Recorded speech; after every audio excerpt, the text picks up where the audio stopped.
Hi, my name is Dali, the creator of the Diversity and Anti-Bullying Academy.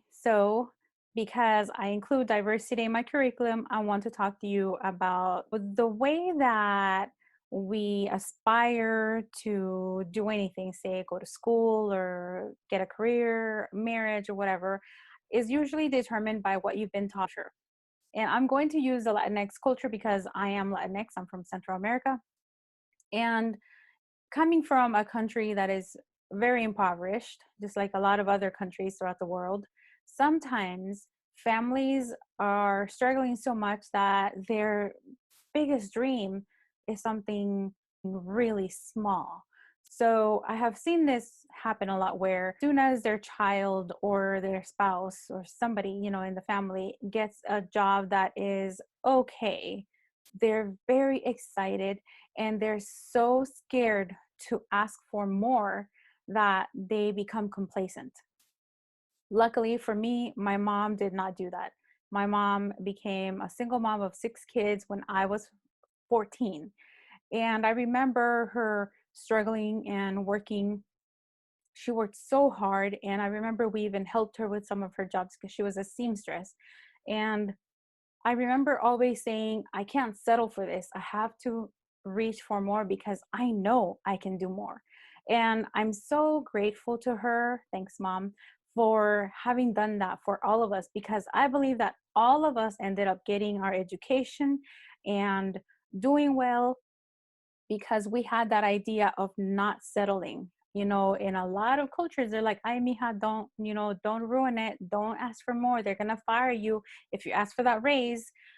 You better start looking for another job before you ask for that raise because you know what they'll do. They'll kick you out. They'll say goodbye because they can always replace you, and unless you're your own boss, right?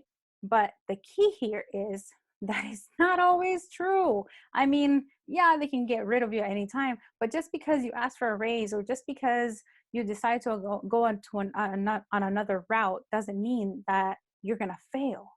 It doesn't mean that you're going to be told no. Sometimes you're going to be told yes. And yes, in life, you're going to hear more no's and yeses.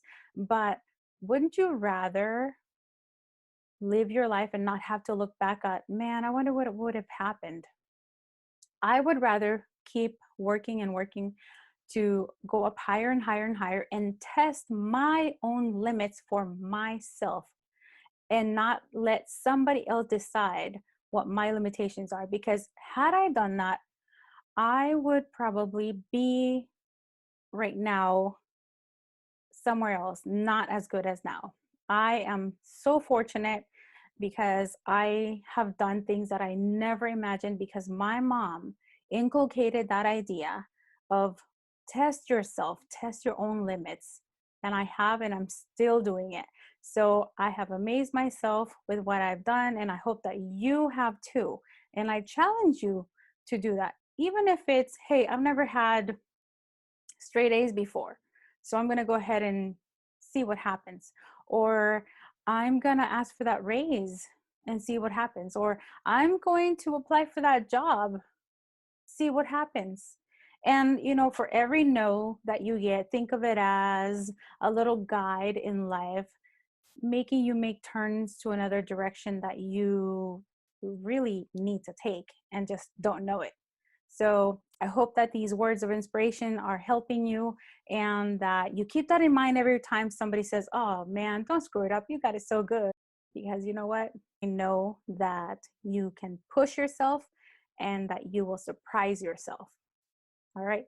I hope that you have a wonderful day. Thanks for watching.